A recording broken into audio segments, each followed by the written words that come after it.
La Bible Louis II, Introduction au livre de Daniel. Le nom de Daniel signifie « Dieu est mon juge » ou, selon d'autres, « Dieu jugera ». Nous rencontrons, outre le prophète dont nous parlons, deux hommes de l'Ancien Testament qui portaient ce même nom. L'un est un fils de David mentionné en 1 Chronique 3:1, l'autre est un lévite de la maison d'Ithamar qui revint avec Esdras de la captivité de Babylone, en Esdras 8, verset 2.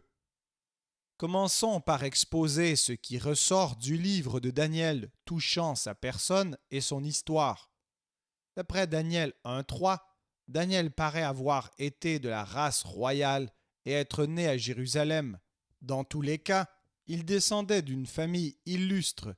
Il n'était âgé probablement que de 14 à 16 ans lorsque, après la première prise de Jérusalem sous Jéhoïakim en 606 avant Jésus-Christ, il fut emmené à Babylone avec d'autres jeunes gens également de noble extraction, destinés comme lui à servir un jour le roi. Sa naissance remonte par conséquent au dernier temps du règne de Josias, alors que ce roi cherchait de concert avec Jérémie à ramener le peuple idolâtre au culte du vrai Dieu. La piété et l'attachement scrupuleux aux préceptes de la loi de Moïse qu'il manifesta dès son jeune âge au milieu des séductions d'une cour païenne peuvent être envisagés comme un fruit de l'éducation qu'il reçut dans cette époque de rénovation religieuse. Il était en quelque sorte un fils spirituel de Jérémie. Arrivé à la cour de Nebuchadnezzar, Daniel et trois autres jeunes gens, Anania, Misaël et Azaria, furent instruits dans les lettres et la langue des Chaldéens. Cette préparation dura 3 années, après lesquelles ils furent admis au service du roi. Chapitre 1. Bientôt, grâce à une révélation divine, Daniel, ayant réussi à raconter et expliquer au monarque un songe extraordinaire, il gagna complètement sa faveur et devint gouverneur de la province de Babylone et surintendant de tous les sages de la capitale. Chapitre 2. Dès lors, et pendant tout le règne de Nebuchadnezzar, il vécut à la cour de Babylone, dont il était un des dignitaires les plus élevés. C'est dans cette position qu'il interpréta encore un songe plus menaçant que le précédent qui annonçait au roi l'humiliation profonde que la providence lui réservait. Chapitre 4. Sous les successeurs de Nebuchadnezzar, il n'est plus question de Daniel. Il reparaît sur la scène que le dernier jour du règne de Belshazzar pour donner le sens de l'écriture mystérieuse qui prédisait la mort de ce roi et la ruine de son empire. Chapitre 5. Il n'était alors revêtu que d'un emploi secondaire. On peut supposer qu'après le meurtre d'Évil-Mérodach, les Juifs dont l'influence était mal vue avaient été éloignés des hautes charges du gouvernement. Le prophète, dans cette nuit terrible, fut proclamé le 3e personnage du royaume. Les honneurs par lesquels Belshazzar le récompensa lui furent conservés par Darius le Mède. Celui-ci en fit un des 3 gouverneurs établis sur les 120 provinces de son empire. Dans les desseins de Dieu, cette nomination devait devenir sans doute un moyen d'amener l'accomplissement de la prophétie de Jérémie concernant la délivrance du peuple juif. Daniel vit ainsi de ses yeux le commencement du retour de son peuple dans la terre promise, mais lui-même demeura à la cour des monarques persans. Son cœur et ses pensées étaient constamment tournés vers la ville de ses pères, et il était sans cesse occupé de l'avenir de son peuple. C'est ce que prouve toute la série des visions prophétiques qui termine son livre. Elle se rapporte en effet à l'histoire future d'Israël jusqu'à l'avènement du royaume du Messie, sur les ruines des empires de la terre. La dernière révélation qui lui soit attribuée est datée de la 3e année de Cyrus. Daniel devait être alors âgé de près de 90 ans. Par tous les détails qui précèdent, On voit que Daniel a occupé une position exceptionnelle parmi les prophètes de l'Ancienne Alliance. Ce que son livre nous raconte de sa piété et de ses dons remarquables est confirmé par plusieurs passages du prophète Ézéchiel, son contemporain, plus âgé de quelques années. Celui-ci, en effet, le cite à 3 reprises comme un modèle de sagesse et de justice, et il le place à côté de Noé et de Job, 2 justes des temps primitifs connus par leur esprit de prière. Ces citations prouvent que 15 ou 18 années après son élévation aux honneurs, le nom du prophète était déjà célèbre au milieu de ses concitoyens exilés en Mésopotamie. Si nous cherchons à caractériser la personnalité de Daniel, nous pouvons dire qu'il fait sur nous l'impression d'un homme accompli.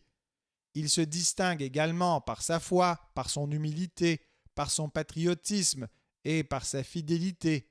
Comme on l'a fait remarquer, son histoire rappelle beaucoup celle de Joseph. Placés l'un au commencement, l'autre à la fin de l'histoire d'Israël, ils représentent tous deux, à la cour des rois païens, le peuple élu fidèle à son Dieu. Tous deux demeurent irréprochables par la pureté de leur conduite. Tous deux, enfin, sont doués d'une sagesse merveilleuse, possèdent le don d'interpréter les songes et arrivent aux plus grands honneurs. Ils sont des types du vrai Israël destiné à être un jour la lumière des nations. Daniel est un des plus grands caractères qui apparaissent dans les derniers siècles de l'Ancienne Alliance. C'est un véritable Israélite sans fraude, choisi pour être l'auteur de l'Apocalypse de l'Ancien Testament, comme Saint Jean, le disciple que Jésus aimait, fut choisi pour être l'auteur de celle du Nouveau Testament. L'époque de Daniel. Il y a peu d'années encore, nous n'aurions pu tracer ce tableau qu'en traits assez vagues, grâce à la découverte récente des inscriptions assyriennes et babyloniennes qui a jeté un jour plus complet sur les rapports des écrivains anciens. Nous avons à cette heure des données plus certaines sur cette époque importante de l'histoire. Le règne de Nebuchadnezzar fut long, 604 à 561 avant Jésus-Christ, et glorieux. Il prit 3 fois Jérusalem, bâtit et pilla les Arabes, assiégea Tyr et la soumit, et pénétra 2 fois jusqu'en Égypte, qu'il ne conquit pas, mais qu'il abaissa et humilia. Du reste, Nebuchadnezzar ne paraît pas avoir visé à établir sa domination au-delà des contrées possédées par l'ancienne monarchie assyrienne. Il s'appliqua d'autant plus à fortifier son empire en dedans de ses frontières. Il fit exécuter de grands travaux de canalisation pour irriguer et pour protéger la plaine de Babylone. Il fortifia les villes du pays et la capitale et construisit des temples et des palais. Sous son règne de 43 ans, la puissance babylonienne atteignit son apogée. Mais aussitôt après lui, le déclin commença et marcha avec une rapidité effrayante. Son fils, Évil-Mérodach, ne régna que 2 ans. Ce fut lui qui tira de sa prison, après 36 ans de captivité, le roi Jéhoiakin. Il fut assassiné par son propre beau-frère, Nériglissor, qui mourut au bout de 4 ans de règne en laissant le trône à son jeune fils, Laboros-Arcode. Après avoir porté 9 mois le titre de roi, celui-ci fut assassiné par les grands de la cour, désireux d'opposer à la puissance grandissante des Mèdes et des Perses un homme capable de leur résister. Ils choisirent pour roi l'un d'entre eux, Nabonède, qui continua les travaux de Nebuchadnezzar et en particulier munit de murs les 2 rives du fleuve à l'intérieur de Babylone afin de prévenir toute surprise. Pendant ce temps, la puissance des Mèdes allait croissant, déjà sous le commandement du roi Siaxar, et de concert avec le vice-roi de Babylone, Nabopolassar, père de Nebuchadnezzar, ils avaient conquis Ninive et abattu la puissance assyrienne. Sous le fils de Siaxar, Astiage, 595 avant Jésus-Christ, roi pacifique et sans ambition, la tribu perse soumise jusqu'alors aux Mèdes acquit, après une série de luttes, une prépondérance marquée. Elle avait à sa tête Cyrus, 555 avant Jésus-Christ, fils de Cambyse, vice-roi de Perse, et de la princesse Mandane, fille d'Astiage, qui forma et réalisa le dessein de transférer la suprématie du peuple mède à celui des Perses dont il était issu. À Astiage succéda Cyaxare II, homme encore moins énergique que son père, dont ne parle pas l'historien Hérodote, mais dont l'existence semble néanmoins constatée. Sous son autorité plus nominale que réelle, Cyrus, après plusieurs guerres heureuses, consomma enfin la ruine de l'empire babylonien. Il réussit à enfermer Nabonède dans la forteresse de Borsippa, aux abords de Babylone, et après l'avoir ainsi séparé de sa capitale, il assiégea dans celle-ci Belatsar, fils aîné de Nabonède, qui y commandait à la place de son père en qualité de vice-roi. Cyrus détourna l'Euphrate, pénétra par le lit du fleuve jusque dans la ville, tandis que Belatsar se croyait en pleine sûreté à l'abri de ses murailles, et, en une nuit, mit fin à la puissance de Babylone en 538 avant Jésus-Christ. En apprenant cette nouvelle, Nabonède se rendit à discrétion. Il devint un des satrapes de l'empire médo-perse, et tous ses États, y compris la Palestine, passèrent entre les mains du vainqueur. Après l'extinction de la dynastie Mède en la personne de Cyaxare, Cyrus, qui depuis longtemps était roi de fait et qui du reste était l'héritier de la couronne, puisque s'il faut en croire Xénophon, il était à la fois le neveu et le gendre de Cyaxare, devint en 536 le seul maître de cette immense monarchie comprenant la Perse et la Médie, la Babylonie, la Lydie et la Syrie.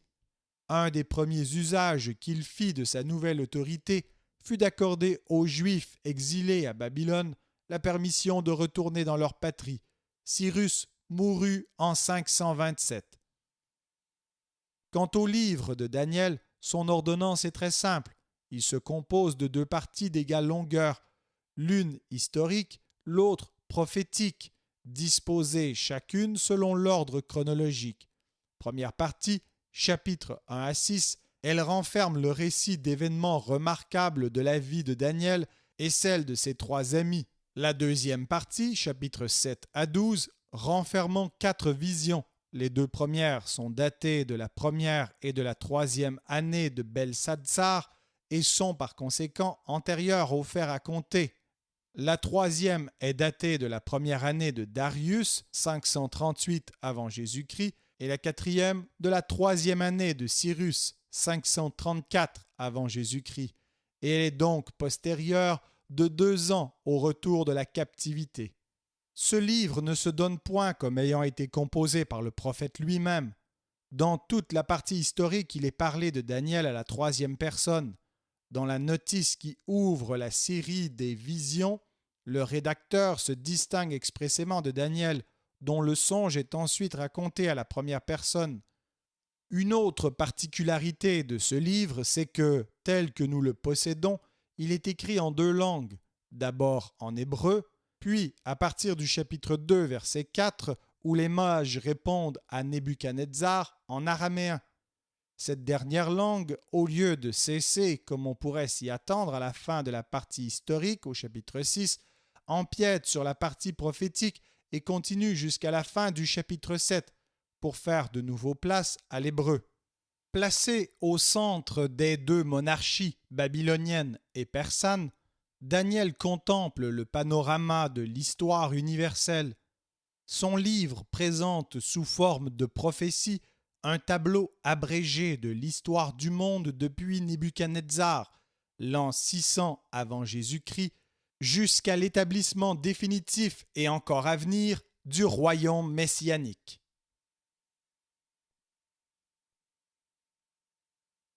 Daniel, chapitre 1.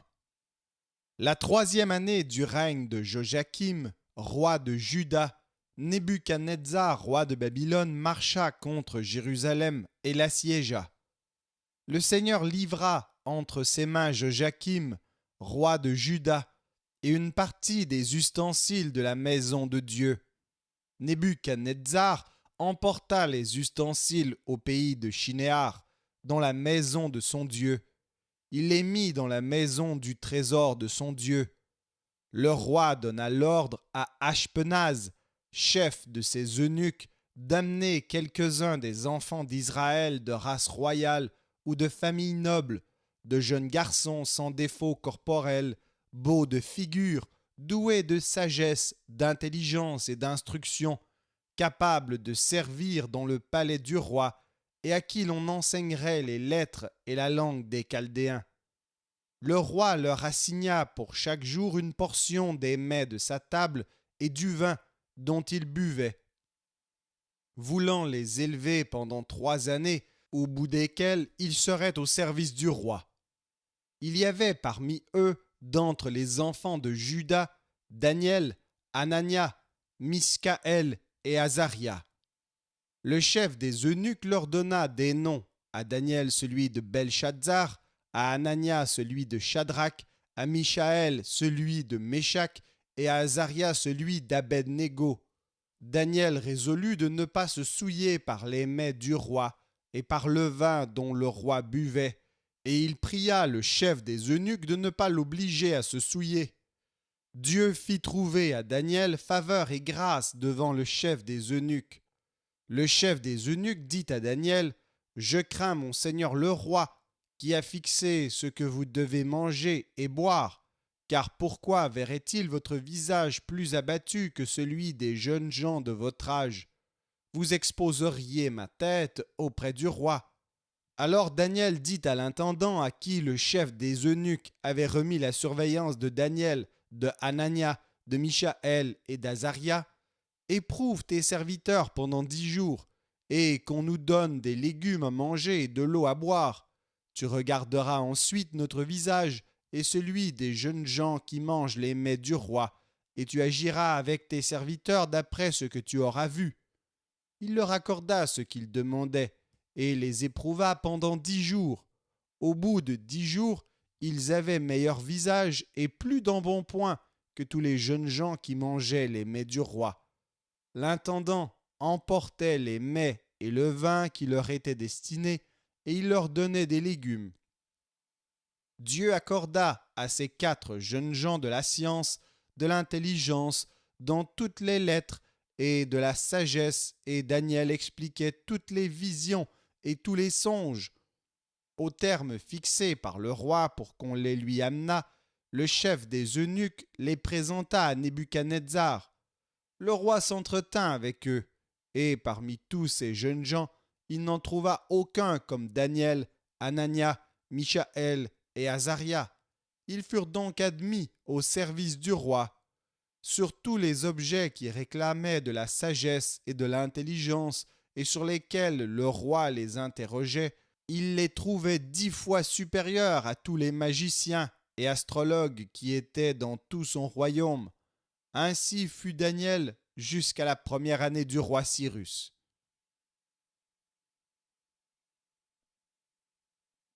Daniel, chapitre 2.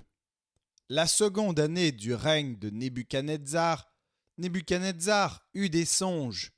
Il avait l'esprit agité et ne pouvait dormir. Le roi fit appeler les magiciens, les astrologues, les enchanteurs et les chaldéens pour qu'ils lui disent ses songes. Ils vinrent et se présentèrent devant le roi. Le roi leur dit : « J'ai eu un songe, mon esprit est agité, et je voudrais connaître ce songe. » Les Chaldéens répondirent au roi en langue araméenne : « Ô roi, vis éternellement. Dis le songe à tes serviteurs, et nous en donnerons l'explication. » Le roi reprit la parole et dit aux Chaldéens : « La chose m'a échappé. Si vous ne me faites connaître le songe et son explication, vous serez mis en pièces et vos maisons seront réduites en un tas d'immondices. Mais si vous me dites le songe et son explication, vous recevrez de moi des dons et des présents et de grands honneurs. C'est pourquoi dites-moi le songe et son explication. » Ils répondirent pour la seconde fois, « Que le roi dise le songe à ses serviteurs, et nous en donnerons l'explication. » Le roi reprit la parole et dit, « Je m'aperçois en vérité que vous voulez gagner du temps, parce que vous voyez que la chose m'a échappé. Si donc vous ne me faites pas connaître le songe, la même sentence vous enveloppera tous. Vous voulez vous préparer à me dire des mensonges et des faussetés, en attendant que les temps soient changés. C'est pourquoi, dites-moi le songe, et je saurai si vous êtes capable de m'en donner l'explication. » Les Chaldéens répondirent au roi, « Il n'est personne sur la terre qui puisse dire ce que demande le roi. Aussi jamais roi, quelque grand et puissant qu'il ait été, n'a exigé une pareille chose d'aucun magicien, astrologue ou chaldéen. Ce que le roi demande est difficile. Il n'y a personne qui puisse le dire au roi, excepté les dieux, dont la demeure n'est pas parmi les hommes. » Là-dessus, le roi se mit en colère et s'irrita violemment.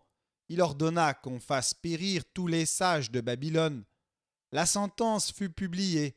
Les sages étaient mis à mort, et l'on cherchait Daniel et ses compagnons pour les faire périr. Alors Daniel s'adressa d'une manière prudente et sensée à Arjoc, chef des gardes du roi, qui était sorti pour mettre à mort les sages de Babylone. Il prit la parole et dit à Arjoc, commandant du roi, « Pourquoi la sentence du roi est-elle si sévère ?» Arjoc exposa la chose à Daniel, et Daniel se rendit vers le roi et le pria de lui accorder du temps pour donner au roi l'explication. Ensuite, Daniel alla dans sa maison, et il instruisit de cette affaire Anania, Michaël et Azaria, ses compagnons, les engageant à implorer la miséricorde du Dieu des cieux, afin qu'on ne fît pas périr Daniel et ses compagnons avec le reste des sages de Babylone. Alors le secret fut révélé à Daniel dans une vision pendant la nuit, et Daniel bénit le Dieu des cieux. Daniel prit la parole et dit, « Béni soit le nom de Dieu, d'éternité en éternité. À lui appartiennent la sagesse et la force. C'est lui qui change les temps et les circonstances, qui renverse et qui établit les rois, qui donne la sagesse aux sages et la science à ceux qui ont de l'intelligence. Il révèle ce qui est profond et caché, il connaît ce qui est dans les ténèbres, et la lumière demeure avec lui. Dieu de mes pères, je te glorifie et je te loue de ce que tu m'as donné la sagesse et la force, et de ce que tu m'as fait connaître ce que nous t'avons demandé, de ce que tu nous as révélé le secret du roi. » Après cela, Daniel se rendit auprès d'Arjoc, à qui le roi avait ordonné de faire périr les sages de Babylone. Il alla et lui parla ainsi, « Ne fais pas périr les sages de Babylone. Conduis-moi devant le roi, et je donnerai au roi l'explication. » Arjoc conduisit promptement Daniel devant le roi, et lui parla ainsi, « J'ai trouvé parmi les captifs de Juda un homme qui donnera l'explication au roi. » Le roi prit la parole et dit à Daniel, qu'on nommait Belshazzar, « Es-tu capable de me faire connaître le songe que j'ai eu et son explication ?» Daniel répondit en présence du roi et dit, « Ce que le roi demande est un secret que les sages, les astrologues, les magiciens et les devins ne sont pas capables de découvrir au roi. Mais il y a dans les cieux un Dieu qui révèle les secrets et qui a fait connaître au roi Nebuchadnezzar ce qui arrivera dans la suite des temps. Voici ton songe et les visions que tu as eues sur ta couche. Sur ta couche, ô roi, il t'est monté des pensées touchant ce qui sera après ce temps-ci. Et celui qui révèle les secrets t'a fait connaître ce qui arrivera. Si ce secret m'a été révélé, ce n'est point qu'il y ait en moi une sagesse supérieure à celle de tous les vivants, mais c'est afin que l'explication soit donnée au roi et que tu connaisses les pensées de ton cœur. Ô roi, tu regardais, et tu voyais une grande statue. Cette statue était immense et d'une splendeur extraordinaire. Elle était debout devant toi, et son aspect était terrible.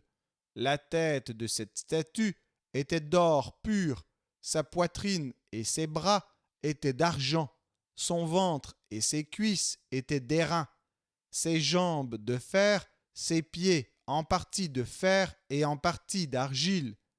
Tu regardais lorsqu'une pierre se détacha sans le secours d'aucune main, frappa les pieds de fer et d'argile de la statue et les mit en pièces. Alors le fer, l'argile, l'airain, l'argent et l'or furent brisés ensemble et devinrent comme la balle qui s'échappe du nerf en été. Le vent les emporta et nulle trace n'en fut retrouvée.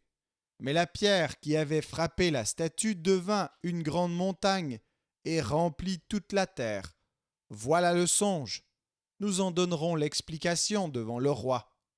Ô roi, tu es le roi des rois, car le Dieu des cieux t'a donné l'empire, la puissance, la force et la gloire. Il a remis entre tes mains, en quelque lieu qu'ils habitent, les enfants des hommes, les bêtes des champs et les oiseaux du ciel, et il t'a fait dominer sur eux tous. C'est toi qui es la tête d'or.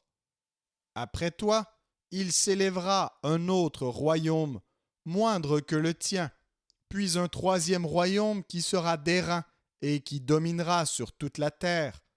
Il y aura un quatrième royaume, fort comme du fer. De même que le fer brise et rompt tout, il brisera et rompra tout, comme le fer qui met tout en pièces. Et comme tu as vu les pieds et les orteils en partie d'argile, de potier et en partie de fer, ce royaume sera divisé. Mais il y aura en lui quelque chose de la force du fer, parce que tu as vu le fer mêlé avec l'argile. Et comme les doigts de pied étaient en partie de fer et en partie d'argile, ce royaume sera en partie fort et en partie fragile. Tu as vu le fer mêlé avec l'argile, parce qu'ils se mêleront par des alliances humaines, mais ils ne seront point unis l'un à l'autre, de même que le fer ne s'allie point avec l'argile. Dans le temps de ces rois, le Dieu des cieux suscitera un royaume qui ne sera jamais détruit, et qui ne passera point sous la domination d'un autre peuple. Il brisera et anéantira tous ces royaumes-là, et lui-même subsistera éternellement. C'est ce qu'indique la pierre que tu as vue se détacher de la montagne sans le secours d'aucune main, et qui a brisé le fer, l'airain, l'argile, l'argent et l'or. Le grand Dieu a fait connaître au roi ce qui doit arriver après cela. Le songe est véritable et son explication est certaine. Alors le roi Nebuchadnezzar tomba sur sa face et se prosterna devant Daniel, et il ordonna qu'on lui offrît des sacrifices et des parfums. Le roi adressa la parole à Daniel et dit : « En vérité, votre Dieu est le Dieu des dieux et le Seigneur des rois, et il révèle les secrets puisque tu as pu découvrir ce secret. » Ensuite, le roi éleva Daniel et lui fit de nombreux et riches présents. Il lui donna le commandement de toute la province de Babylone et l'établit chef suprême de tous les sages de Babylone. Daniel pria le roi de remettre l'intendance de la province de Babylone à Shadrach, Meshach et Abednego, et Daniel était à la cour du roi.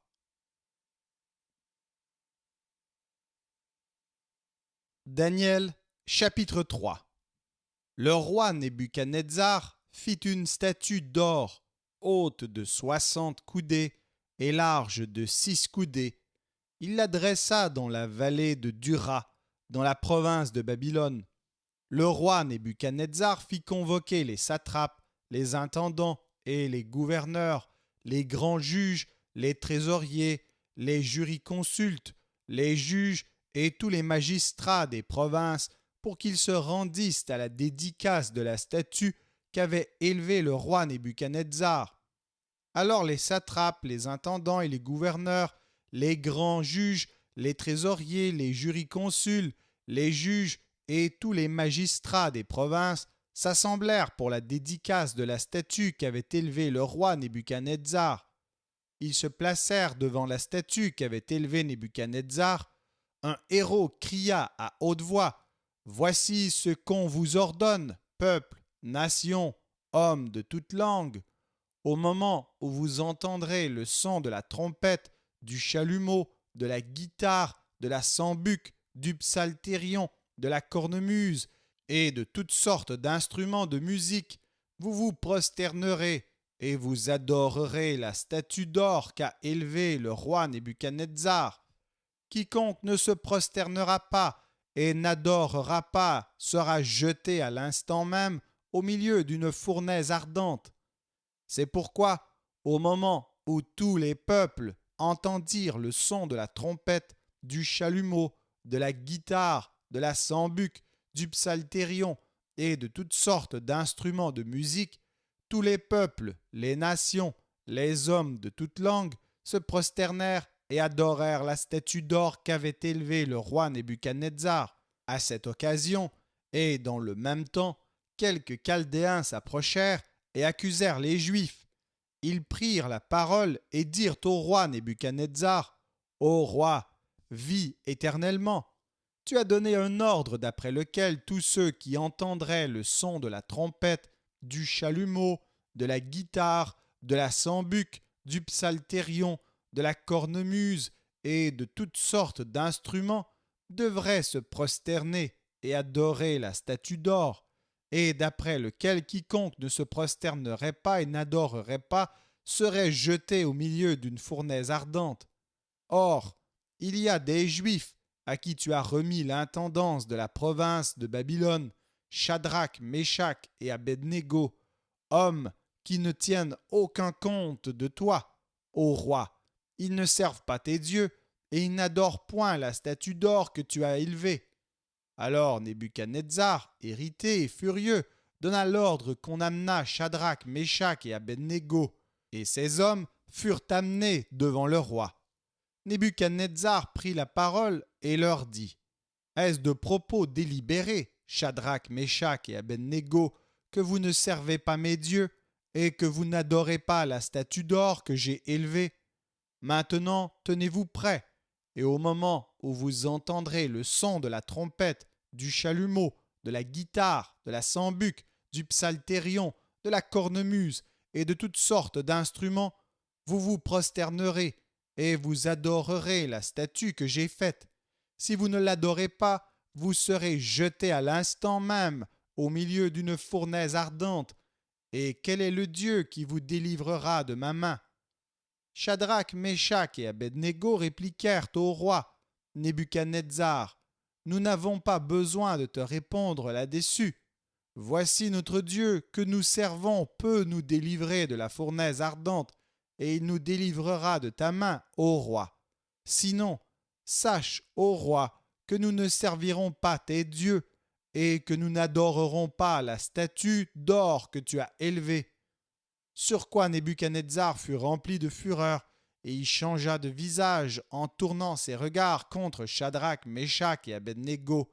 Il reprit la parole et ordonna de chauffer la fournaise 7 fois plus qu'il ne convenait de la chauffer. Puis il commanda à quelques-uns des plus vigoureux soldats de son armée de lier Shadrach, Méshach et Abednego et de les jeter dans la fournaise ardente. Ces hommes furent liés avec leurs caleçons, leurs tuniques, leurs manteaux et leurs autres vêtements, et jetés au milieu de la fournaise ardente. Comme l'ordre du roi était sévère et que la fournaise était extraordinairement chauffée, la flamme tua les hommes qui y avaient jeté Shadrach, Méshach et Abednego. Et ces 3 hommes, Shadrach, Méshach et Abednego, tombèrent liés au milieu de la fournaise ardente. Alors le roi Nebuchadnezzar fut effrayé et se leva précipitamment. Il prit la parole et dit à ses conseillers: « N'avons-nous pas jeté au milieu du feu 3 hommes liés ?» Ils répondirent au roi: « Certainement, ô roi. » Il reprit et dit: eh bien, je vois 4 hommes sans lien qui marchent au milieu du feu et qui n'ont point de mal. Et la figure du 4e ressemble à celle d'un fils des dieux. » Ensuite, Nebuchadnezzar s'approcha de l'entrée de la fournaise ardente et, prenant la parole, il dit: « Shadrach, Meshach et Abednego, serviteurs du Dieu suprême, sortez et venez. » Et Shadrach, Meshach et Abednego sortirent du milieu du feu. Les satrapes, les intendants, les gouverneurs et les conseillers du roi s'assemblèrent. Ils virent que le feu n'avait eu aucun pouvoir sur le corps de ces hommes, que les cheveux de leur tête n'avaient pas été brûlés, que leurs caleçons n'étaient point endommagés et que l'odeur du feu ne les avait pas atteints. Nebuchadnezzar prit la parole et dit: « Béni soit le Dieu de Shadrach, de Meshach et d'Abednego, lequel a envoyé son ange et délivré ses serviteurs qui ont eu confiance en lui et qui ont violé l'ordre du roi et livré leur corps plutôt que de servir et d'adorer aucun autre Dieu que leur Dieu. Voici maintenant l'ordre que je donne.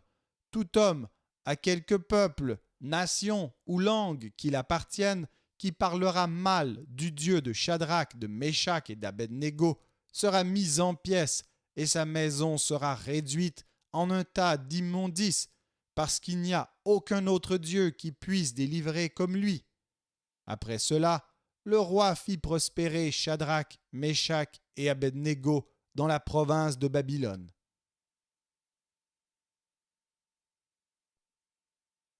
Daniel, chapitre 4. Nebuchadnezzar, roi à tous les peuples, aux nations, aux hommes de toute langue, qui habitent sur toute la terre, que la paix vous soit donnée avec abondance.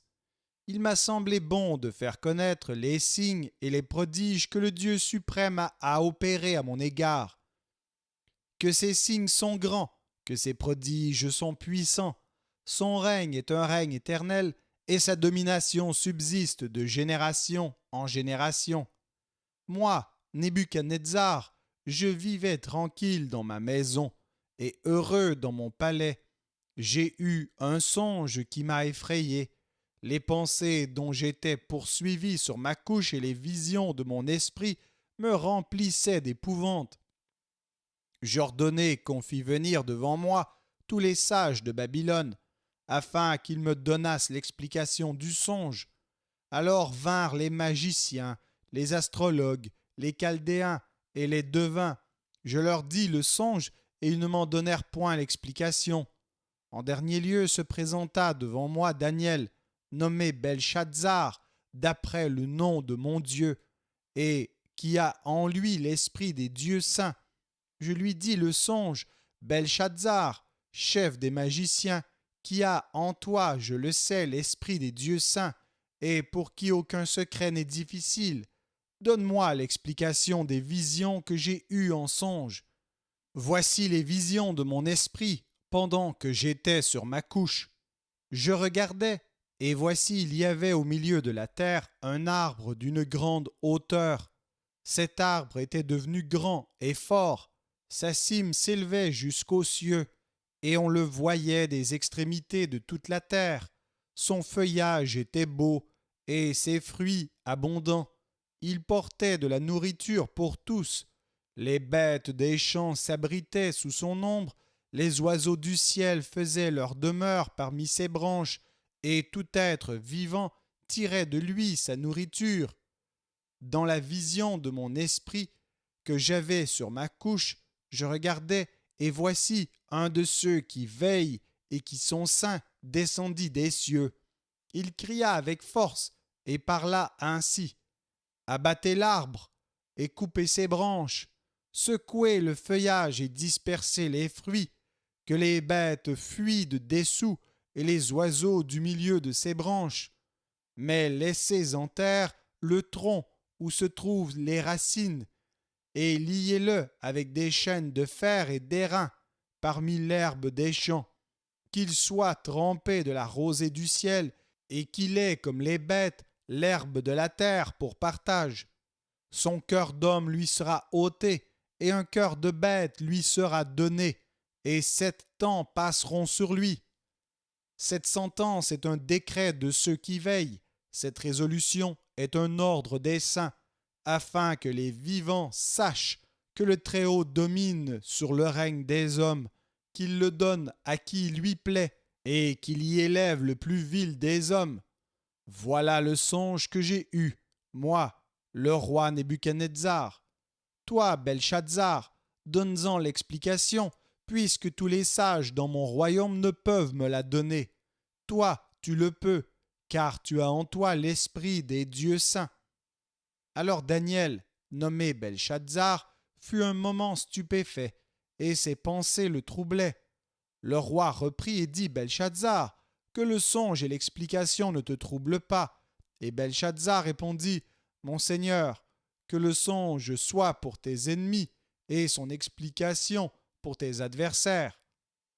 L'arbre que tu as vu, qui était devenu grand et fort, dont la cime s'élevait jusqu'aux cieux et qu'on voyait de tous les points de la terre, cet arbre dont le feuillage était beau et les fruits abondants, qui portait de la nourriture pour tous, sous lequel s'abritaient les bêtes des champs, et parmi les branches duquel les oiseaux du ciel faisaient leur demeure, c'est toi, ô roi, qui es devenu grand et fort, dont la grandeur s'est accrue et s'est élevée jusqu'aux cieux, et dont la domination s'étend jusqu'aux extrémités de la terre.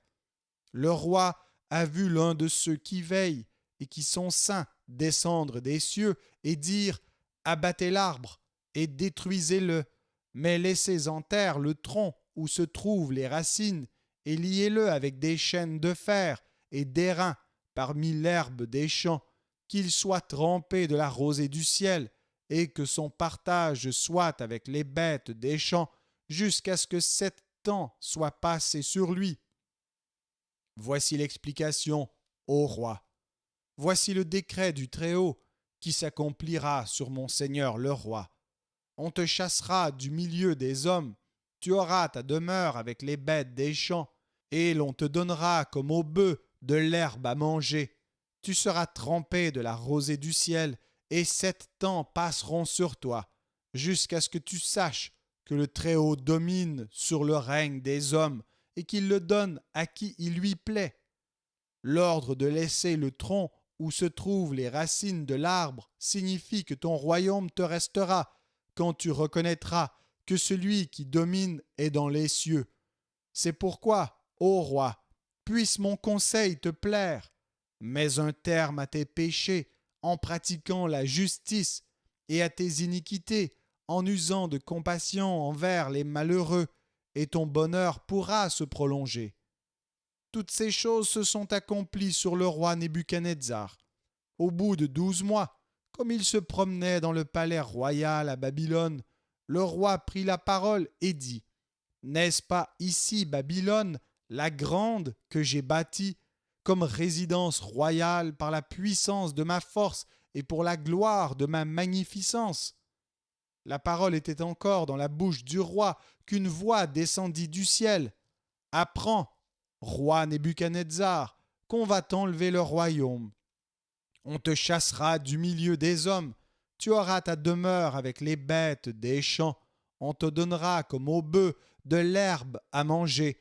Et 7 ans passeront sur toi, jusqu'à ce que tu saches que le Très-Haut domine sur le règne des hommes et qu'il le donne à qui il lui plaît. Au même instant, la parole s'accomplit sur Nebuchadnezzar. Il fut chassé du milieu des hommes, il mangea de l'herbe comme les bœufs, son corps fut trempé de la rosée du ciel, jusqu'à ce que ses cheveux crussent comme les plumes des aigles et ses ongles comme ceux des oiseaux. Après le temps marqué, moi, Nebuchadnezzar, je levai les yeux vers le ciel, et la raison me revint. J'ai béni le Très-Haut, j'ai loué et glorifié celui qui vit éternellement, celui dont la domination est une domination éternelle et dont le règne subsiste de génération en génération. Tous les habitants de la terre ne sont à ses yeux que néant. Il agit comme il lui plaît avec l'armée des cieux et avec les habitants de la terre. Et il n'y a personne qui résiste à sa main et qui lui dise: Que fais-tu? En ce temps, la raison me revint. La gloire de mon royaume, ma magnificence et ma splendeur me furent rendues. Mes conseillers, mes grands me redemandèrent. Je fus rétabli dans mon royaume et ma puissance ne fit que s'accroître. Maintenant, moi, Nebuchadnezzar, je loue, j'exalte et je glorifie le roi des cieux, dont toutes les œuvres sont vraies, et les voies justes, et qui peut abaisser ceux qui marchent avec orgueil.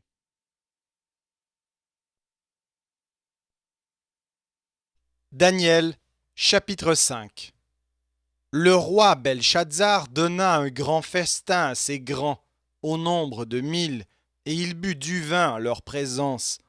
Belshazzar, quand il eut goûté au vin, fit apporter les vases d'or et d'argent que son père Nebuchadnezzar avait enlevés du temple de Jérusalem, afin que le roi et ses grands, ses femmes et ses concubines s'en servissent pour boire.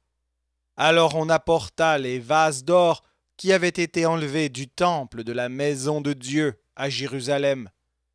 Et le roi et ses grands, ses femmes et ses concubines s'en servirent pour boire. Ils burent du vin, et ils louèrent les dieux d'or, d'argent, d'airain, de fer, de bois et de pierre. En ce moment apparurent les doigts d'une main d'homme, et ils écrivirent en face du chandelier, sur la chaux de la muraille du palais royal. Le roi vit cette extrémité de main qui écrivait. Alors le roi changea de couleur, et ses pensées le troublèrent. Les jointures de ses reins se relâchèrent, et ses genoux se heurtèrent l'un contre l'autre. Le roi cria avec force qu'on fit venir les astrologues, les chaldéens et les devins. Et le roi prit la parole et dit aux sages de Babylone: Quiconque lira cette écriture et m'en donnera l'explication sera revêtu de pourpre, portera un collier d'or à son cou et aura la 3e place dans le gouvernement du royaume. Tous les sages du roi entrèrent, mais ils ne purent pas lire l'écriture et en donner au roi l'explication. Sur quoi le roi Belshazzar fut très effrayé. Il changea de couleur et ses grands furent consternés. La reine, à cause des paroles du roi et de ses grands, entra dans la salle du festin et prit ainsi la parole.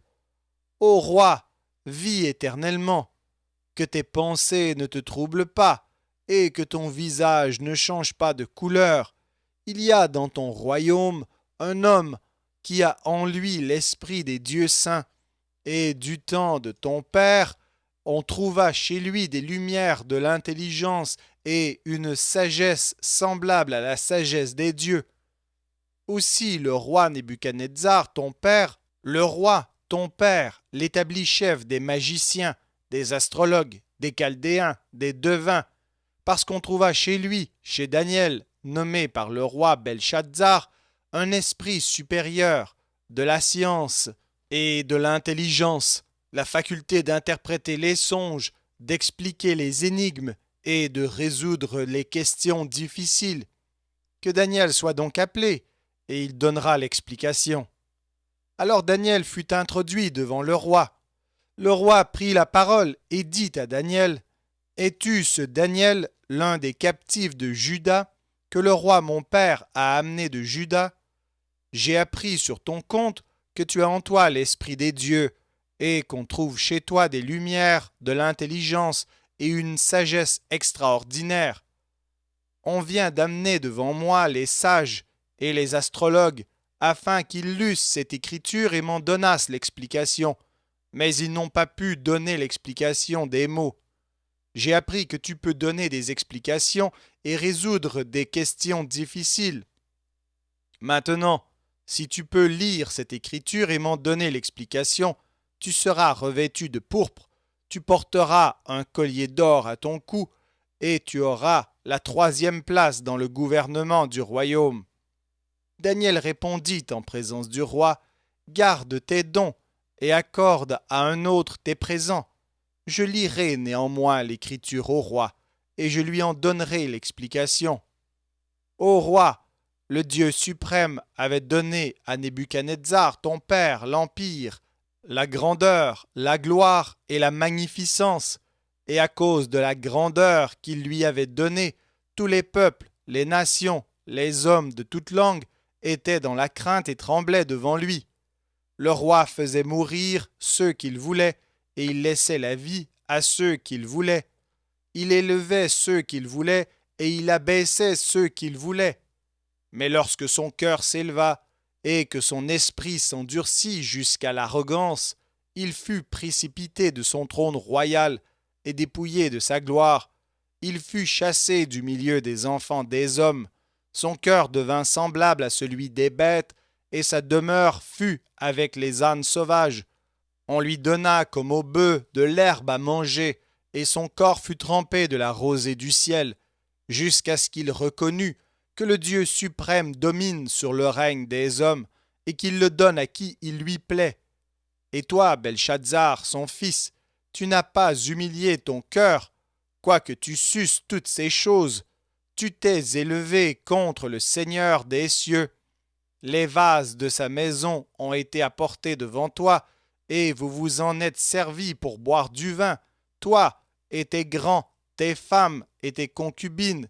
Tu as loué les dieux d'argent, d'or, d'airain, de fer, de bois et de pierre, qui ne voient point, qui n'entendent point, et qui ne savent rien, et tu n'as pas glorifié le Dieu qui a dans sa main ton souffle et toutes tes voies.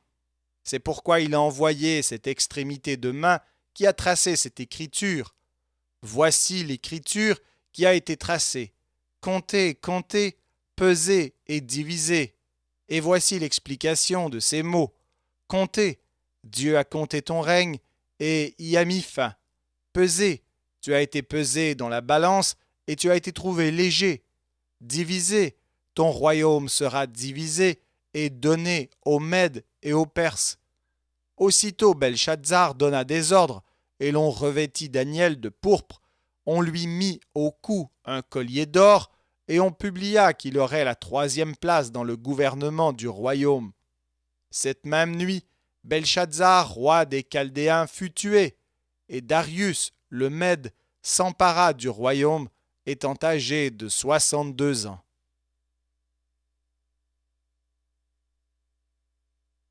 Daniel, chapitre 6. Darius trouva bon d'établir sur le royaume 120 satrapes, qui devaient être dans tout le royaume. Il mit à leur tête 3 chefs, au nombre desquels était Daniel, afin que ces satrapes leur rendissent compte, et que le roi ne souffrit aucun dommage. Daniel surpassait les chefs et les satrapes, parce qu'il y avait en lui un esprit supérieur, et le roi pensait à l'établir sur tout le royaume. Alors les chefs et les satrapes cherchèrent une occasion d'accuser Daniel en ce qui concernait les affaires du royaume, mais ils ne purent trouver aucune occasion, ni aucune chose à reprendre, parce qu'il était fidèle et qu'on n'apercevait chez lui ni faute ni rien de mauvais. Et ces hommes dirent, nous ne trouverons aucune occasion contre ce Daniel, à moins que nous n'en trouvions une dans la loi de son Dieu. Puis ses chefs et ses satrapes se rendirent tumultueusement auprès du roi et lui parlèrent ainsi. Roi Darius, vis éternellement. Tous les chefs du royaume, les intendants, les satrapes, les conseillers et les gouverneurs sont d'avis qu'il soit publié un édit royal avec une défense sévère portant que quiconque, dans l'espace de 30 jours, adressera des prières à quelque dieu ou à quelque homme, excepté à toi, ô roi, sera jeté dans la fosse aux lions. Maintenant, ô roi, confirme la défense et écris le décret afin qu'il soit irrévocable, selon la loi des Mèdes et des Perses, qui est immuable. Là-dessus, le roi Darius écrivit le décret et la défense. Lorsque Daniel sut que le décret était écrit, il se retira dans sa maison, où les fenêtres de la chambre supérieure étaient ouvertes dans la direction de Jérusalem. Et 3 fois le jour il se mettait à genoux, il priait et il louait son Dieu comme il le faisait auparavant. Alors ces hommes entrèrent tumultueusement, et ils trouvèrent Daniel qui priait et invoquait son Dieu. Puis ils se présentèrent devant le roi et lui dirent au sujet de la défense royale: N'as-tu pas écrit une défense portant que quiconque dans l'espace de 30 jours adresserait des prières à quelque dieu ou à quelque homme, excepté à toi, ô roi, serait jeté dans la fosse aux lions? Le roi répondit: La chose est certaine, selon la loi des Mèdes et des Perses, qui est immuable.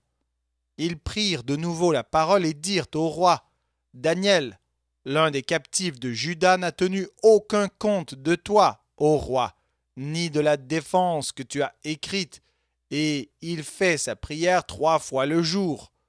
Le roi fut très affligé quand il entendit cela. Il prit à cœur de délivrer Daniel, et jusqu'au coucher du soleil, il s'efforça de le sauver.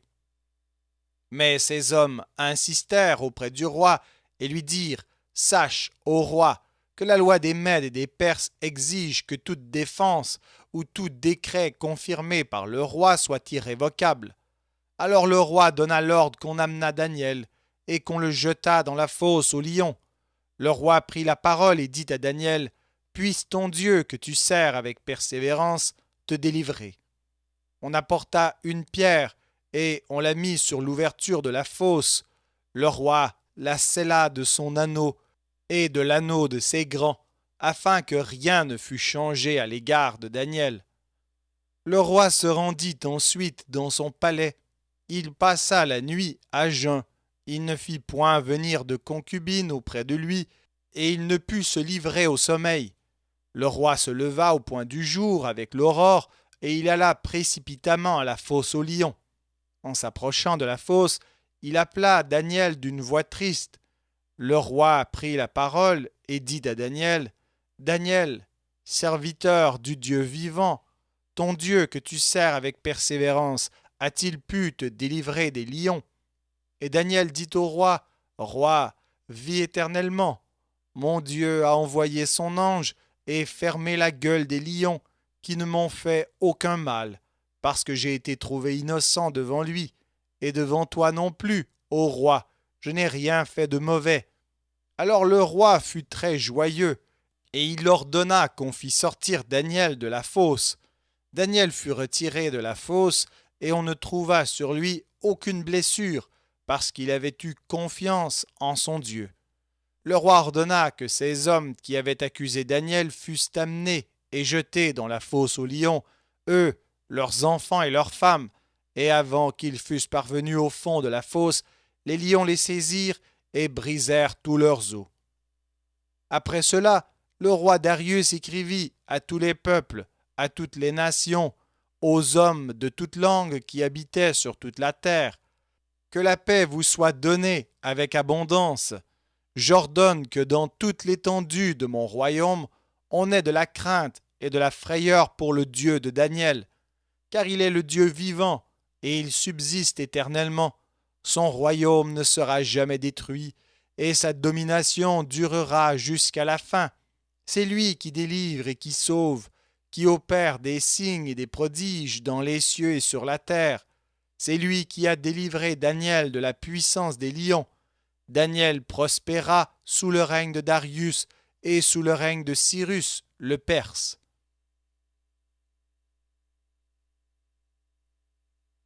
Daniel, chapitre 7. La première année de Belshazzar, roi de Babylone, Daniel eut un songe et des visions de son esprit pendant qu'il était sur sa couche. Ensuite, il écrivit le songe et raconta les principales choses. Daniel commença et dit: Je regardais pendant ma vision nocturne, et voici, les 4 vents des cieux firent irruption sur la grande mer, et 4 grands animaux sortirent de la mer, différents l'un de l'autre. Le premier était semblable à un lion et avait des ailes d'aigle. Je regardai jusqu'au moment où ses ailes furent arrachées. Il fut enlevé de terre et mis debout sur ses pieds comme un homme, et un cœur d'homme lui fut donné. Et voici un second animal était semblable à un ours, et se tenait sur un côté. Il avait 3 côtes dans la gueule entre les dents, et on lui disait: Lève-toi, mange beaucoup de chair. Après cela, je regardai, et voici, un autre était semblable à un léopard, et avait sur le dos 4 ailes comme un oiseau. Cet animal avait 4 têtes, et la domination lui fut donnée. Après cela, je regardai pendant mes visions nocturnes, et voici, il y avait un 4e animal terrible, épouvantable et extraordinairement fort. Il avait de grandes dents de fer, il mangeait, brisait et il foulait aux pieds ce qui restait. Il était différent de tous les animaux précédents, et il avait 10 cornes. Je considérai les cornes, et voici une autre petite corne sortie du milieu d'elle, et 3 des premières cornes furent arrachées devant cette corne, et voici, elle avait des yeux comme des yeux d'homme, et une bouche qui parlait avec arrogance. Je regardai pendant que l'on plaçait des trônes, et l'ancien des jours s'assit. Son vêtement était blanc comme la neige, et les cheveux de sa tête étaient comme de la laine pure. Son trône était comme des flammes de feu, et les roues comme un feu ardent. Un fleuve de feu coulait et sortait de devant lui. 1000 milliers le servaient, et 10 000 millions se tenaient en sa présence. Les juges s'assirent, et les livres furent ouverts. Je regardai alors, à cause des paroles arrogantes que prononçait la corne, et tandis que je regardais, l'animal fut tué, et son corps fut anéanti, livré au feu pour être brûlé. Les autres animaux furent dépouillés de leur puissance, mais une prolongation de vie leur fut accordée jusqu'à un certain temps. Je regardai pendant mes visions nocturnes, et voici, sur les nuées des cieux, arriva quelqu'un de semblable à un fils de l'homme. Il s'avança vers l'ancien des jours, et on le fit approcher de lui. On lui donna la domination, la gloire et le règne, et tous les peuples, les nations et les hommes de toute langue le servirent. Sa domination est une domination éternelle, qui ne passera point, et son règne ne sera jamais détruit. Moi, Daniel, j'eus l'esprit troublé au-dedans de moi, et les visions de ma tête m'effrayèrent. Je m'approchai de l'un de ceux qui étaient là, et je lui demandai ce qu'il y avait de vrai dans toutes ces choses. Il me le dit, et m'en donna l'explication. Ces 4 grands animaux sont 4 rois qui s'élèveront de la terre, mais les saints du Très-Haut recevront le royaume, et ils posséderont le royaume éternellement, d'éternité en éternité.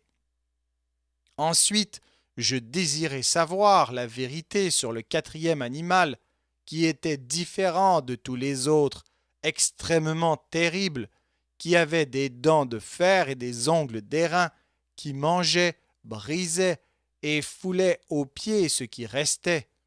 Et sur les 10 cornes qu'il avait à la tête, et sur l'autre qui était sortie, et devant laquelle 3 étaient tombés, sur cette corne qui avait des yeux, une bouche parlant avec arrogance, et une plus grande apparence que les autres. Je vis cette corne faire la guerre aux saints, et l'emporter sur eux, jusqu'au moment où l'ancien des jours vint donner droit aux saints du Très-Haut, et le temps arriva où les saints furent en possession du royaume. Il me parla ainsi. Le 4e animal, c'est un 4e royaume qui existera sur la terre, différent de tous les royaumes, et qui dévorera toute la terre, la foulera et la brisera. Les 10 cornes, ce sont 10 rois qui s'élèveront de ce royaume. Un autre s'élèvera après eux. Il sera différent des premiers, et il abaissera 3 rois. Il prononcera des paroles contre le Très-Haut, il opprimera les saints du Très-Haut, et il espérera changer les temps et la loi, et les saints seront livrés entre ses mains pendant un temps, des temps et la moitié d'un temps. Puis viendra le jugement, et on lui ôtera sa domination, qui sera détruite et anéantie pour jamais. Le règne, la domination et la grandeur de tous les royaumes qui sont sous les cieux seront donnés au peuple des saints du Très-Haut. Son règne est un règne éternel, et tous les dominateurs le serviront et lui obéiront. Ici finirent les paroles. Moi, Daniel, je fus extrêmement troublé par mes pensées. Je changeai de couleur et je conservai ces paroles dans mon cœur.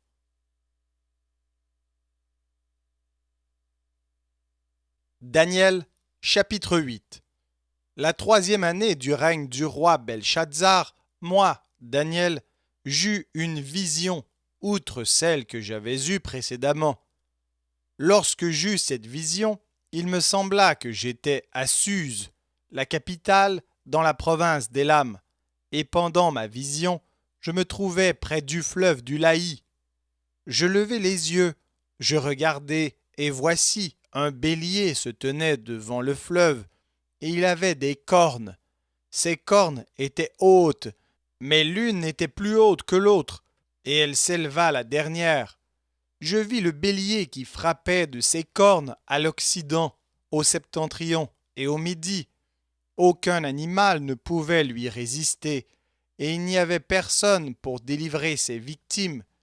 Il faisait ce qu'il voulait, et il devint puissant.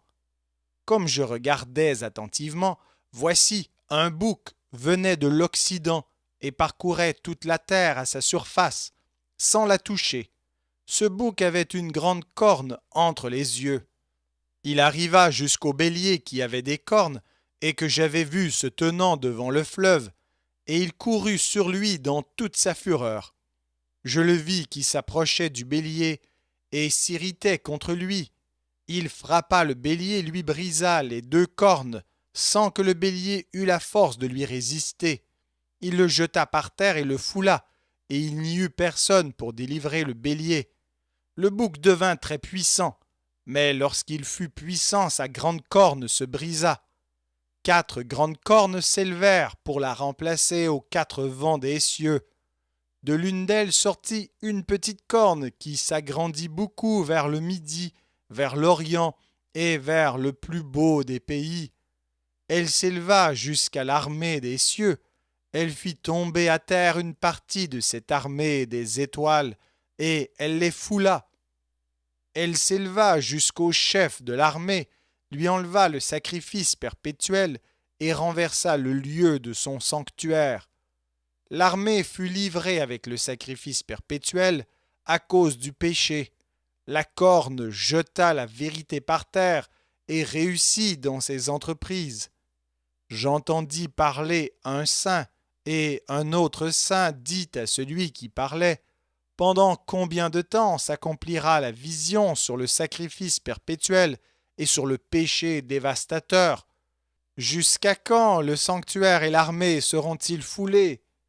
Et il me dit: 2300 soirs et matins, puis le sanctuaire sera purifié.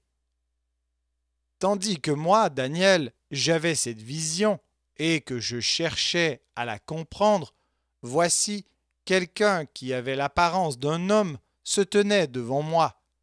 Et j'entendis la voix d'un homme au milieu de l'Ulaï. Il cria et dit: Gabriel, explique-lui la vision. Il vint alors près du lieu où j'étais, et à son approche, je fus effrayé, et je tombai sur ma face. Il me dit: Sois attentif, fils de l'homme, car la vision concerne un temps qui sera la fin. Comme il me parlait, je restai frappé d'étourdissement, la face contre terre. Il me toucha et me fit tenir debout à la place où je me trouvais. Puis il me dit: Je vais t'apprendre ce qui arrivera au terme de la colère, car il y a un temps marqué pour la fin. Le bélier que tu as vu et qui avait des cornes, ce sont les rois des Mèdes et des Perses. Le bouc, c'est le roi de Javan. La grande corne entre ses yeux, c'est le premier roi. Les 4 cornes qui se sont élevées pour remplacer cette corne brisée, ce sont 4 royaumes qui s'élèveront dans cette nation, mais qui n'auront pas autant de force. À la fin de leur domination, lorsque les pécheurs seront consumés, il s'élèvera un roi impudent et artificieux. Sa puissance s'accroîtra, mais non par sa propre force. Il fera d'incroyables ravages, il réussira dans ses entreprises, il détruira les puissants et le peuple des saints. À cause de sa prospérité, du succès de ses ruses, il aura de l'arrogance dans le cœur. Il fera périr beaucoup d'hommes qui vivaient paisiblement, et il s'élèvera contre le chef des chefs. Mais il sera brisé, sans l'effort d'aucune main. Et la vision des soirs et des matins dont il s'agit est véritable. Pour toi, tiens secrète cette vision, car elle se rapporte à des temps éloignés. Moi, Daniel, je fus plusieurs jours languissant et malade, puis je me levai, et je m'occupais des affaires du roi. J'étais étonné de la vision, et personne n'en eut connaissance.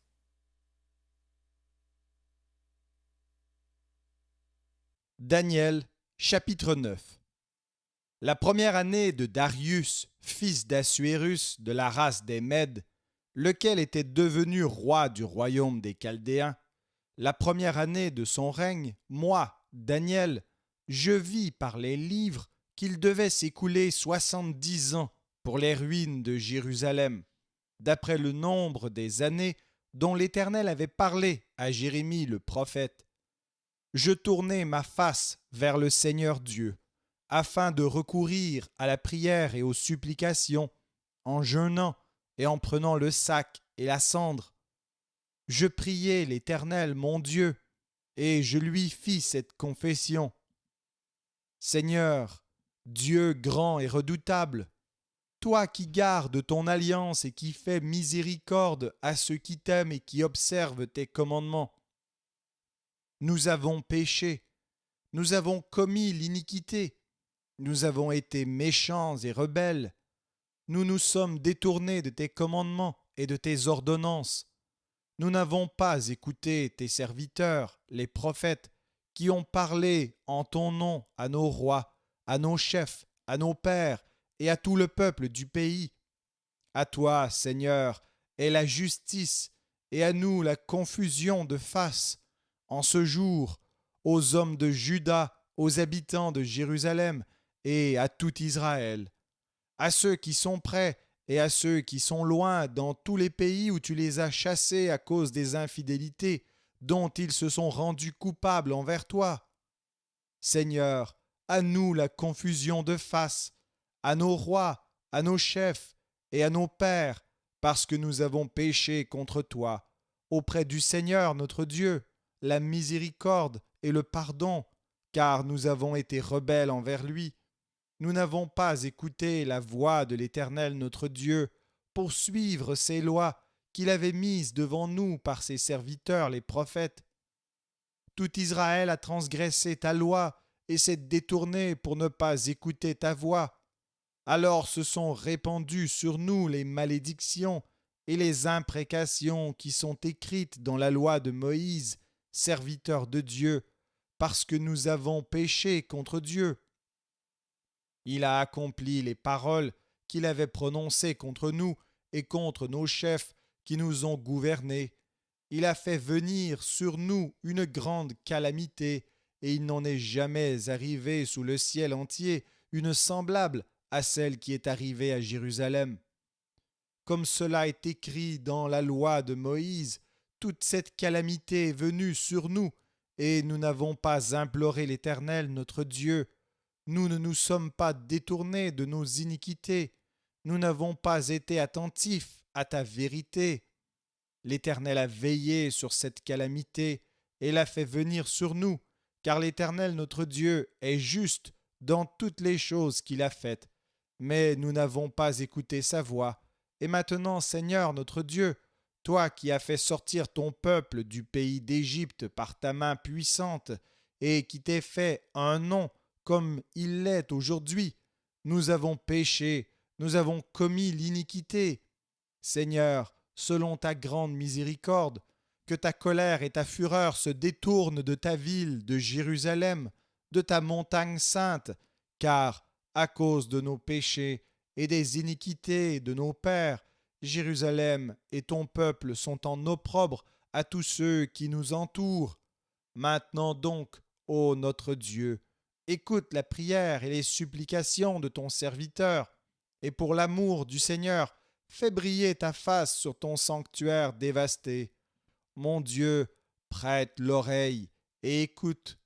Ouvre les yeux et regarde nos ruines. Regarde la ville sur laquelle ton nom est invoqué.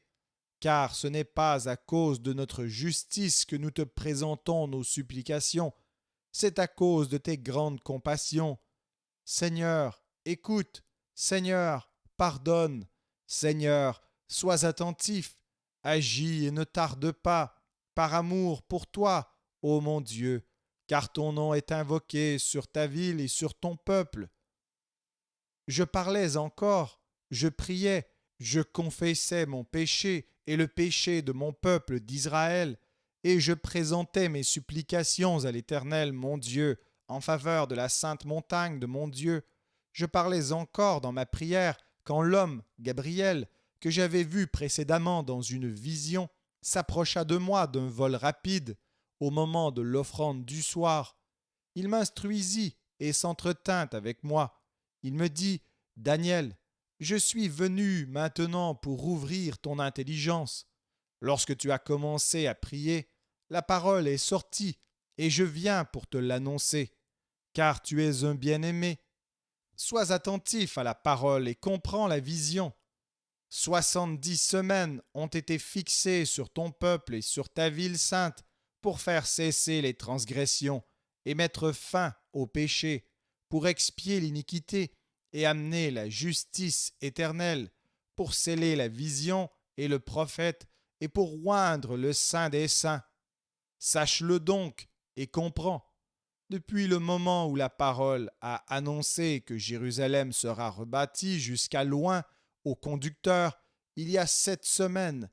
Dans 62 semaines, les places et les fossés seront rétablis, mais en des temps fâcheux. Après les 62 semaines, un oint sera retranché, et il n'aura pas de successeur. Le peuple d'un chef qui viendra détruira la ville et le sanctuaire, et sa fin arrivera comme par une inondation.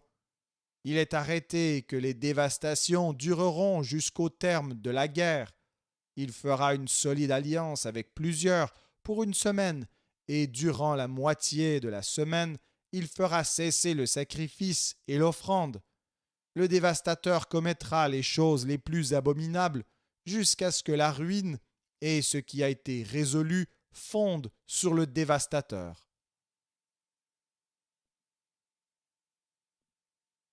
Daniel, chapitre 10. La 3e année de Cyrus, roi de Perse, une parole fut révélée à Daniel, qu'on nommait Belshazzar. Cette parole, qui est véritable, annonce une grande calamité. Il fut attentif à cette parole, et il eut l'intelligence de la vision. En ce temps-là, moi, Daniel, je fus 3 semaines dans le deuil. Je ne mangeai aucun mets délicat. Il n'entra ni viande ni vin dans ma bouche, et je ne moignis point, jusqu'à ce que les 3 semaines fussent accomplies. Le 24e jour du premier mois, j'étais au bord du grand fleuve qui est Hidékel. Je levai les yeux, je regardai, et voici il y avait un homme vêtu de lin, et ayant sur les reins une ceinture d'or d'Uphaz. Son corps était comme de chrysolite, son visage brillait comme l'éclair, ses yeux étaient comme des flammes de feu, ses bras et ses pieds ressemblaient à de l'airain poli, et le son de sa voix était comme le bruit d'une multitude.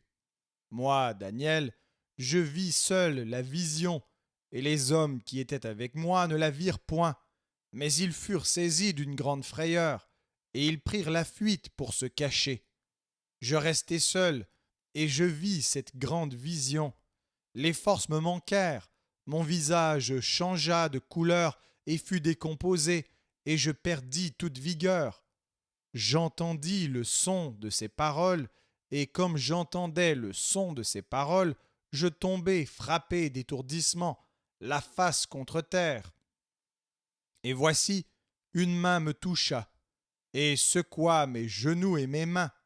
Puis il me dit, Daniel, homme bien-aimé, sois attentif aux paroles que je vais te dire, et tiens-toi debout à la place où tu es, car je suis maintenant envoyé vers toi. » Lorsqu'il m'eut ainsi parlé, je me tins debout en tremblant. Il me dit, « Daniel, ne crains rien, car dès le premier jour où tu as eu à cœur de comprendre et de t'humilier devant ton Dieu, tes paroles ont été entendues, et c'est à cause de tes paroles que je viens. Le chef du royaume de Perse m'a résisté 21 jours, mais voici Michaël, l'un des principaux chefs, est venu à mon secours, et je suis demeuré là auprès des rois de Perse.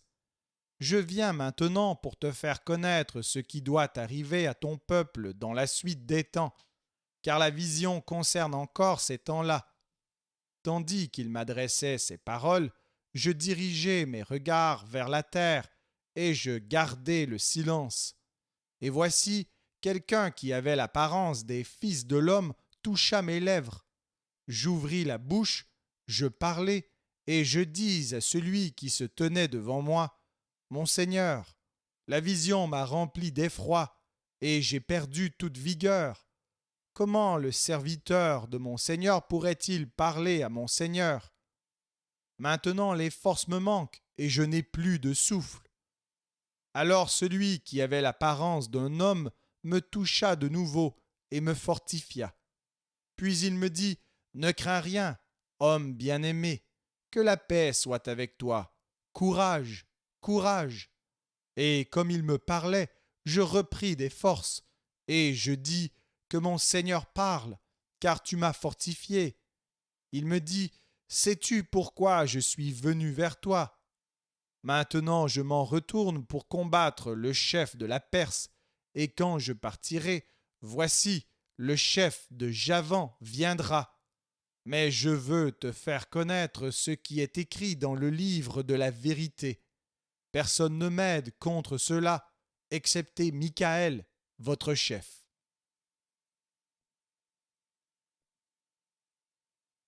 Daniel, chapitre 11. Et moi, la première année de Darius le Mède, j'étais auprès de lui pour l'aider et le soutenir. Maintenant, je vais te faire connaître la vérité. Voici, il y aura encore 3 rois en Perse. Le 4e amassera plus de richesses que tous les autres, et quand il sera puissant par ses richesses, il soulèvera tout contre le royaume de Javan. Mais il s'élèvera un vaillant roi qui dominera avec une grande puissance et fera ce qu'il voudra. Et lorsqu'il sera élevé, son royaume se brisera et sera divisé vers les 4 vents des cieux. Il n'appartiendra pas à ses descendants, et il ne sera pas aussi puissant qu'il était, car il sera déchiré, et il passera à d'autres qu'à eux. Le roi du Midi deviendra fort, mais un de ses chefs sera plus fort que lui, et dominera. Sa domination sera puissante. Au bout de quelques années, ils s'allieront, et la fille du roi du Midi viendra vers le roi du Septentrion pour rétablir la concorde. Mais elle ne conservera pas la force de son bras, et il ne résistera pas, ni lui, ni son bras. Elle sera livrée avec ceux qui l'auront emmenée, avec son père et avec celui qui aura été son soutien dans ce temps-là. Un rejeton de ses racines s'élèvera à sa place. Il viendra à l'armée, il entrera dans les forteresses du roi du Septentrion. Il en disposera à son gré et il se rendra puissant. Il enlèvera même et transportera en Égypte leurs dieux et leurs images de fonte et leurs objets précieux d'argent et d'or. Puis il restera quelques années éloigné du roi du Septentrion. Et celui-ci marchera contre le royaume du roi du Midi et reviendra dans son pays. Ses fils se mettront en campagne et rassembleront une multitude nombreuse de troupes. L'un d'eux s'avancera, se répandra comme un torrent, débordera, puis reviendra, et ils pousseront les hostilités jusqu'à la forteresse du roi du Midi.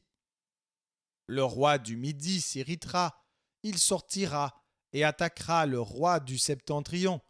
Il soulèvera une grande multitude, et les troupes du roi du Septentrion seront livrées entre ses mains. Cette multitude sera fière, et le cœur du roi s'enflera. Il fera tomber des milliers, mais il ne triomphera pas. Car le roi du Septentrion reviendra et rassemblera une multitude plus nombreuse que la première. Au bout de quelque temps, de quelques années, il se mettra en marche avec une grande armée et de grandes richesses. En ce temps-là, plusieurs s'élèveront contre le roi du Midi, et des hommes violents parmi ton peuple se révolteront pour accomplir la vision, et ils succomberont. Le roi du Septentrion s'avancera, il élèvera des terrasses et s'emparera des villes fortes. Les troupes du Midi et l'élite du roi ne résisteront pas, elles manqueront de force pour résister. Celui qui marchera contre lui fera ce qu'il voudra, et personne ne lui résistera. Il s'arrêtera dans le plus beau des pays, exterminant ce qui tombera sous sa main. Il se proposera d'arriver avec toutes les forces de son royaume et de conclure la paix avec le roi du Midi. Il lui donnera sa fille pour femme, dans l'intention d'amener sa ruine, mais cela n'aura pas lieu et ne lui réussira pas. Il tournera ses vues du côté des îles et il en prendra plusieurs. Mais un chef mettra fin à l'opprobre qu'il voulait lui attirer et le fera retomber sur lui. Il se dirigera ensuite vers les forteresses de son pays et il chancellera. Il tombera et on ne le trouvera plus.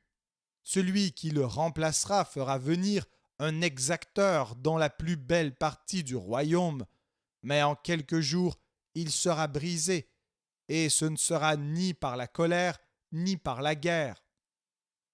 Un homme méprisé prendra sa place, sans être revêtu de la dignité royale. Il paraîtra au milieu de la paix et s'emparera du royaume par l'intrigue. Les troupes qui se répandront comme un torrent seront submergées devant lui et anéanties, de même qu'un chef de l'alliance. Après qu'on se sera joint à lui, il usera de tromperie, il se mettra en marche, et il aura le déçu avec peu de monde.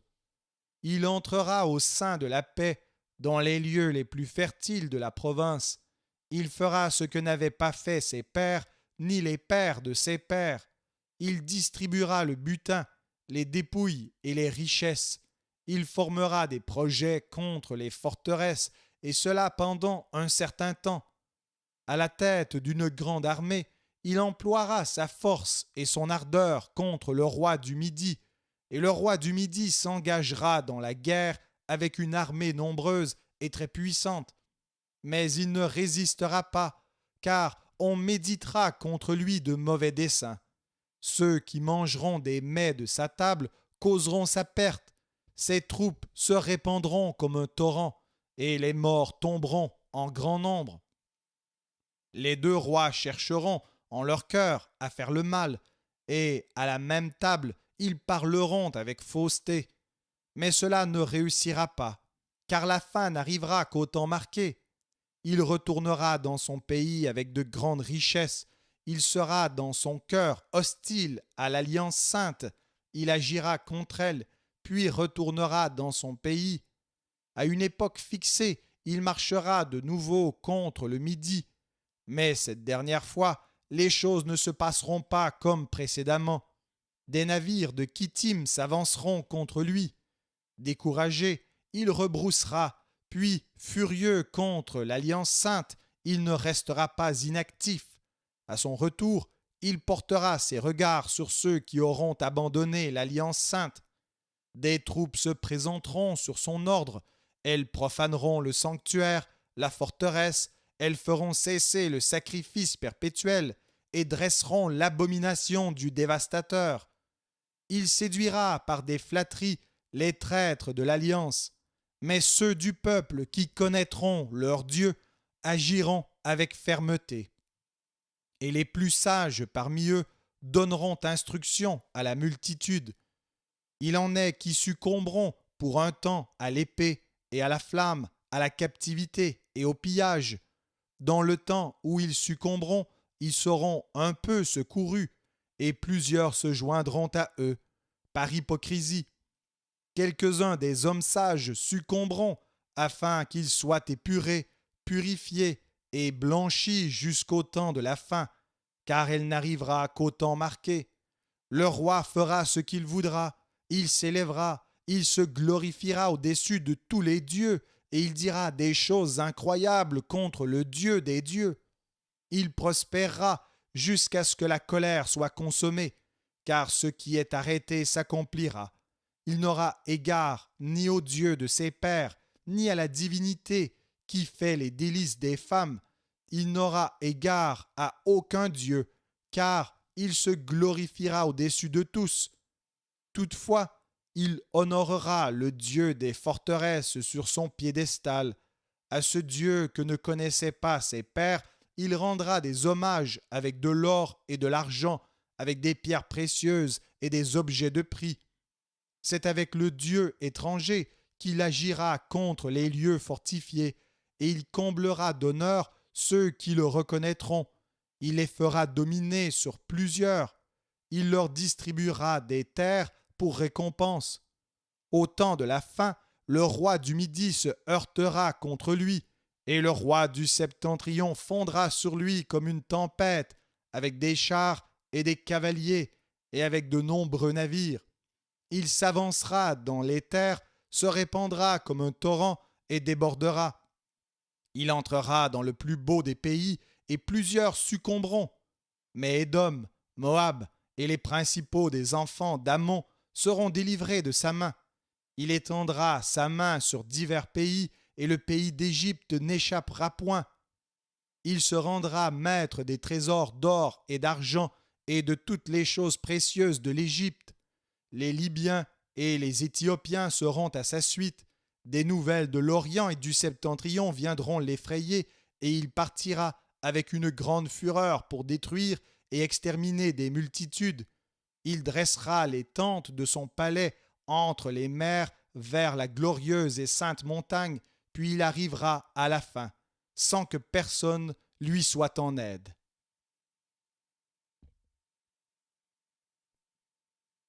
Daniel, chapitre 12.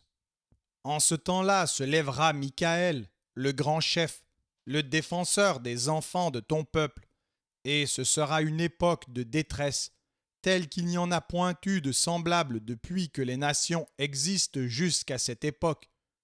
En ce temps-là, ceux de ton peuple qui seront trouvés inscrits dans le livre seront sauvés. Plusieurs de ceux qui dorment dans la poussière de la terre se réveilleront, les uns pour la vie éternelle et les autres pour l'opprobre, pour la honte éternelle. Ceux qui auront été intelligents brilleront comme la splendeur du ciel, et ceux qui auront enseigné la justice à la multitude brilleront comme les étoiles, à toujours et à perpétuité. Toi, Daniel, tiens secrètes ces paroles et scelle le livre jusqu'au temps de la fin. Plusieurs alors le liront et la connaissance augmentera. Et moi, Daniel, je regardai, et voici, deux autres hommes se tenaient debout, l'un en deçà du bord du fleuve et l'autre au-delà du bord du fleuve. L'un d'eux dit à l'homme vêtu de lin qui se tenait au-dessus des eaux du fleuve, « Quand sera la fin de ces prodiges ?» Et j'entendis l'homme vêtu de lin qui se tenait au-dessus des eaux du fleuve. Il leva vers les cieux la main droite et sa main gauche, et il jura par celui qui vit éternellement que ce sera dans un temps, des temps et la moitié d'un temps, et que toutes ces choses finiront quand la force du peuple saint sera entièrement brisée. J'entendis, mais je ne compris pas, et je dis, Mon Seigneur, quelle sera l'issue de ces choses? Il répondit, Va, Daniel, car ces paroles seront tenues secrètes et scellées jusqu'au temps de la fin. Plusieurs seront purifiés, blanchis et épurés, Les méchants feront le mal, et aucun des méchants ne comprendra. Mais ceux qui auront de l'intelligence comprendront. Depuis le temps où cessera le sacrifice perpétuel et où sera dressée l'abomination du dévastateur, il y aura 1290 jours. Heureux celui qui attendra et qui arrivera jusqu'à 1335 jours. Et toi, marche vers ta fin, tu te reposeras, et tu seras debout pour ton héritage à la fin des jours.